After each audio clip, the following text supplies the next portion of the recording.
Hare Hare. So we're on verse number 3 of the Bhagavad Gita, chapter 1.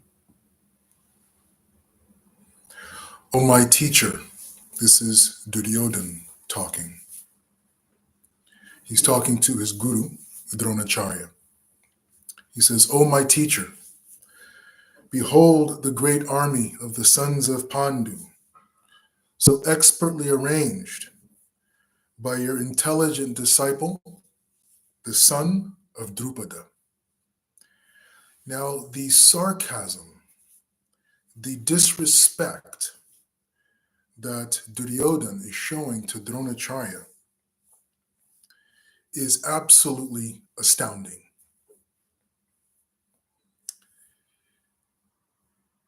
A little bit of the backstory to understand the crass, offensive nature of Duryodhan in addressing his spiritual master, his guru. In the previous verse, in the previous video, we talked about this. We talked about a little bit of the backstory of Dronacharya, the guru, and Drupada.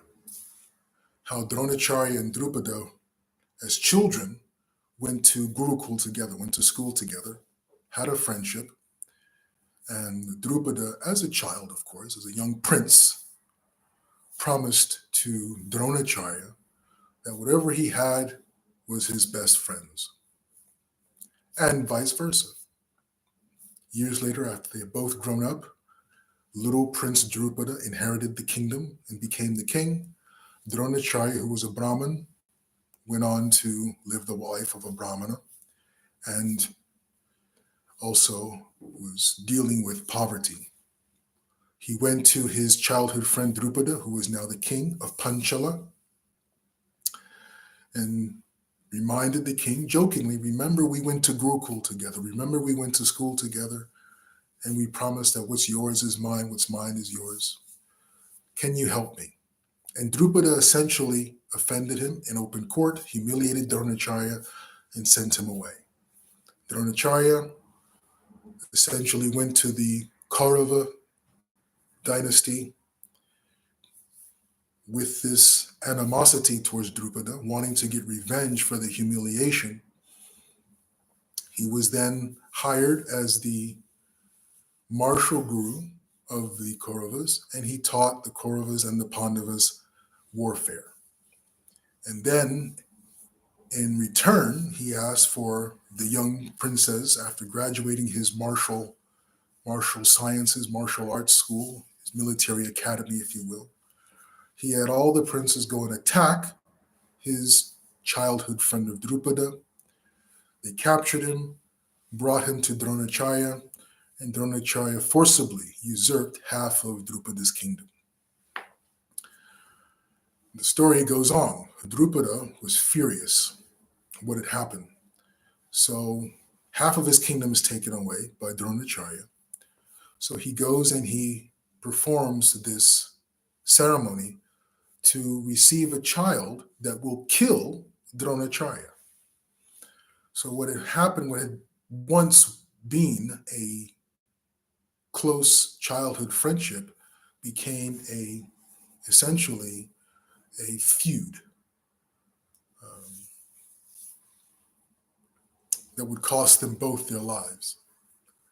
So, blessed by the gods, Drupada received a child, 2 children. He received Draupadi, who became the wife of the 5 Pandavas, and Drishtadyumna, who was the son who would be destined to kill Dronacharya. Now, this is an open secret.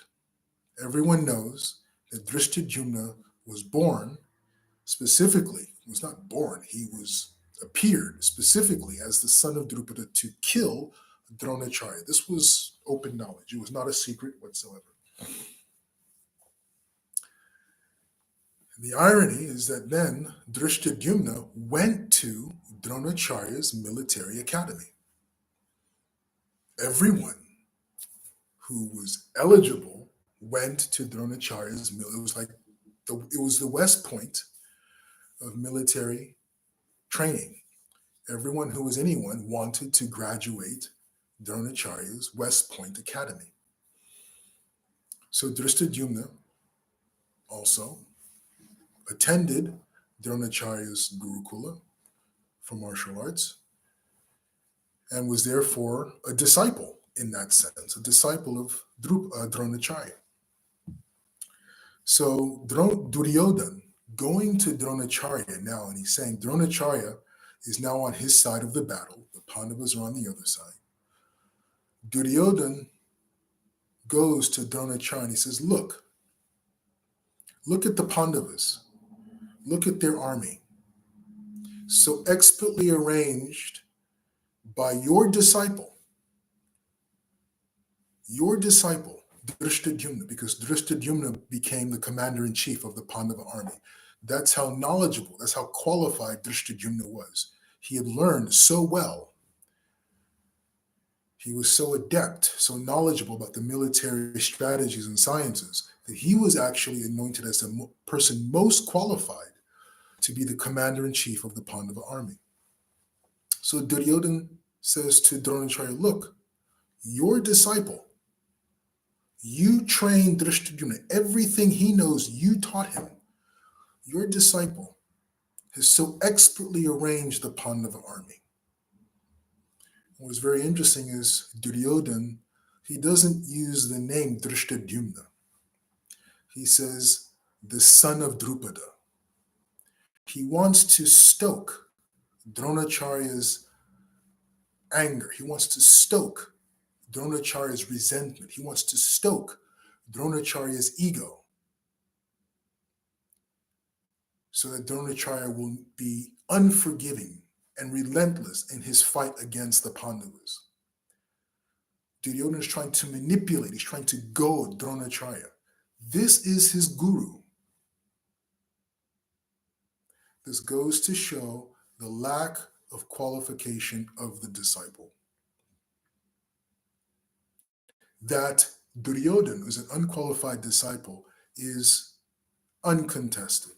This is just another incident showing, forget about being an unqualified disciple, this blatant disrespect of his guru, trying to manipulate his guru, trying to goad his guru to achieve his own ends, right? He's trying to get his guru to fight and die on his own behalf. This relationship between Duryodhana and Dronacharya is the most dysfunctional guru-disciple relationship in the history of the Puranas. There is no more dysfunctional relationship between a guru-disciple than this one. In the previous video, episode 2, verse number 2, we talked about what makes a disciple worthy, what makes a disciple qualified to be a disciple. And there's only one qualification, one fundamental but necessary ingredient. Everything else can be taught, everything else can be trained, everything. That's why you have a guru, to get the training, to get the inspiration, to get the guidance, to get the instruction. But one thing has to be there in order for all of that guidance, all of that instruction to be of any use.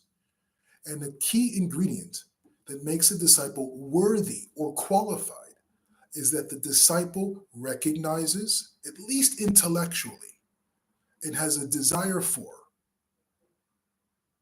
moksha. That's it.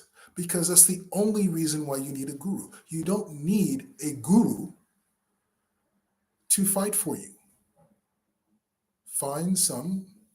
Hire some person to fight for you. Duryodhana is treating his guru as a hired soldier.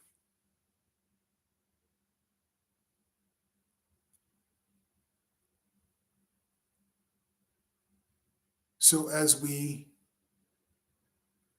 attempt to grow in our own spirituality, we have to be honest with ourselves. Before we even begin to seek out a guru, we have to be honest with ourselves. Are we seriously interested in liberation from samsara? That is a number one question we have to ask ourselves before we try to submit ourselves to a guru, be completely unqualified, and try to manipulate our guru to get what we want, which is not moksha. We want wealth, we want health, we want this, we want that. None of it's moksha. And yet we are going to a guru. You don't need a guru for that. If you want a nice car, go get a job. If you want a nice spouse, take your time and develop the qualities to attract a nice spouse. You don't need a guru for that. The purpose of a guru is guru nasasyat svajano nasasyat pita nasasyat janani nasasyat daivam natatsya napatischa sasyam na mochayedya samupetya mrityum. The only duty of a guru, the only responsibility, the only function of a guru is to deliver the disciple from birth and death. Moksha, samsara. So if you're not going to the guru, if we are not going to the guru with the desire of moksha, freedom from samsara, you're wasting your time and you're going to end up committing guru aparad, offense to the guru. And we see in the relationship with Duryodhana, he commits so many offenses to Dronacharya. He is going to be ultimately defeated and destroyed.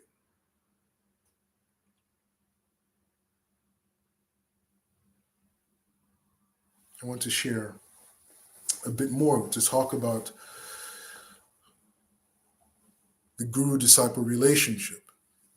There are essentially two types of guru one can have. Both are concerned about one thing and one thing only, and that is liberation from samsara. But there are two types of gurus, and this is particularly pertaining to how the disciple or the individual, you and I, how we choose to relate, what type of relationship we want to have and we want to cultivate with the guru, depending on our commitment. So the first type of guru is the Shiksha guru. Shiksha guru means, Shiksha means to instruct, to guide. And the Shiksha guru has a Shiksha student. So in this relationship, the Shiksha guru instructs, guides, teaches to the best of their ability. And the student, also qualified, desirous of liberation from samsara, but has not matured in their commitments, has not matured or has social obligations or familial obligations, or is just not ready to commit to the path of spiritual development that the guru asks for, that individual remains as a Shiksha student or a Shishya student of a Shiksha guru. And that relationship continues until the student wants to become a disciple or not. And when the Shiksha guru agrees to become a Diksha guru. So the Diksha guru is the second type of guru. The Diksha guru takes on the karmic responsibility, effectually giving a guarantee that he or she will deliver the disciple from samsara. That's the difference. The Diksha guru commits, binds himself to the Diksha disciple now, right? Before it was a Shiksha student. The Shiksha student was the Shiksha student of a Shiksha guru. The Diksha disciple is of a Diksha guru. So in this relationship, the Diksha guru commits, karmically binds him, her, herself to the disciple through the Diksha ceremonial process. And that commitment by the Diksha guru is that hook or by crook, no matter what, no matter how many lifetimes it may or may not take, the Diksha Guru will deliver the Diksha disciple from samsara. The Diksha Guru commits to even taking birth again in this world in order to deliver the disciple. So there is a commitment, there is a karmic and spiritual bond between the Diksha Guru and the Diksha disciple. This bond is not there between the Shiksha Guru and the student. The Shiksha Guru provides instruction, teaches, but that bond is not there. That commitment of the Guru is not there.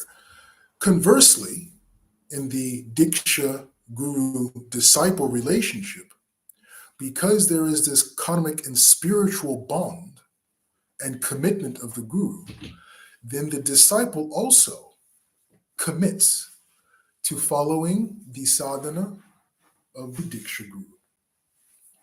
Follow all the instructions of the Diksha Guru and to follow the sadhana process given by the Diksha Guru, which means various vows. Vows of sadhana practice, be it japa meditation. The sadhana practice often involves the practice of celibacy, giving up meat eating, giving up intoxication, giving up nefarious activities such as gambling and so forth. Various sampradayas will have different vows the Diksha disciple has to take in order to get initiation, Diksha initiation. And in this Diksha initiation, a name is given to the disciple, a name that is conducive to evoking the energies, the spiritual energies that will propel the disciple in their spiritual development. So a spiritual name, a spiritually surcharged name, energetically is given to the disciple. A mala is given to the disciple on which they perform their meditation. The disciple vows to commit to various activities or to give up various activities to help shave off and get rid of various karmas that are keeping the disciple in samsara. So that is a Diksha Guru, Diksha disciple relationship. It is essentially a marriage, a spiritual marriage between the Diksha Guru and the Diksha disciple that cannot be broken. It can be broken, and when such a bond is broken, then the forces that keep one bound in samsara are actually reinforced when that bond is broken, when that commitment between the Guru, the Diksha Guru, and the Diksha disciple is broken. The forces of material nature, the karmic energies that are unleashed are very, very hard to, can be, but become very, very powerful, the forces, because that bond is broken. There's a traumatic karmic experience that then takes place, which is then is another element of bondage that has to be cleared away. So taking initiation, Diksha initiation, is an extremely significant and extremely important, but also serious task. And such initiation should really not take place until after one has retired, when their family obligations, their professional obligations are largely done with. Because the vows of Diksha initiation are so important and are so difficult to and adhere to in day-to-day life. Really, only a person who is living in an ashram their entire life can adhere to those vows, or a person who has no longer the responsibilities and the obligations of family and professional life they can take up the Diksha initiation vows. This is why in the Varnashram system, the individual retires at the age of 50. They still have their physical capacity, mental capacity. They retire from active life and they engage in their spiritual practices to achieve moksha at the end of this life. So the Diksha initiation process and the relationship between the Diksha and the Guru and the Diksha disciple, extremely important. But it's to be taking place at a much later date in someone's life. Taking Diksha initiation at the age of 20, 30 years old when you're just getting married, just starting out, is setting oneself up for unnecessary difficulty and challenge. Because when those vows are broken, then Guru Aparad has taken place. Nam Aparad has taken place. And these various types of Aparad, which we'll go into in another, Aparad means offenses, negative offenses that take place that actually set oneself back. We talk about the Bhakti Lata Bij, the garden in which the seed of bhakti grows. When there is an aparad, when there is an offense, it's like a herd of elephants has run through the garden and destroyed everything. So these aparads, where there's guru aparad, nam aparad, these things happen when an individual takes Diksha initiation and they're not ready for those commitments, those vows. So one should not go into Diksha initiation capriciously. It is best if one goes into Diksha initiation after retirement. But this does not mean that one cannot take Shiksha initiation. Shiksha initiation is basically that the Shiksha Guru has agreed to be like a coach, a spiritual guide to inspire. And in fact, in practice, there is no difference between what a Diksha Guru does and what a Shiksha Guru does. There is no, you would not be able to tell the difference by how they interact with their student or their disciple. The instruction is the same. The care is the same. The relationship is the same. The only difference is the karmic bond between one and not the other. And that the Diksha Guru has that bond with the disciple, karmic and spiritual bond with the disciple, that they will not cease to engage with their disciple until that disciple is free of samsara. Even if the guru has to return again and again and again into samsara to lift the disciple out. So it is that commitment that is the only difference. That spiritual commitment is the only difference. The Shiksha Guru does not have, the Shiksha Guru commits to teaching and giving the best that they can to the student. But that responsibility to uplift the disciple, to liberate the disciple from samsara is not there.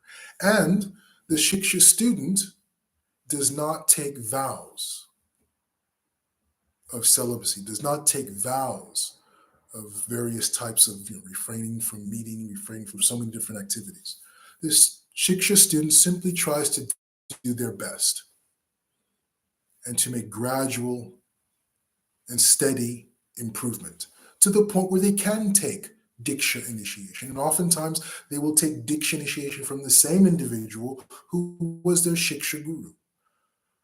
So even though we talk about two types of gurus, it could very well, and most often it is the same person, the person who was given the individual Shiksha or instruction. There was a Shiksha Guru and there was a student for 20, 30 years. Then the Shiksha student takes Diksha initiation from the same individual. So even though there's two types of guru, it's most often the same person. It doesn't have to be, but it most often is. But it should be understood what is required of the Diksha disciple and of the Diksha Guru. So we'll end there. And in the next verse, we will see further how Duryodhana commits Guru Aparad and just digs his grave deeper and deeper and deeper by his offensive, sarcastic, manipulative remarks and interactions with his guru Dronacharya. Hari Hari.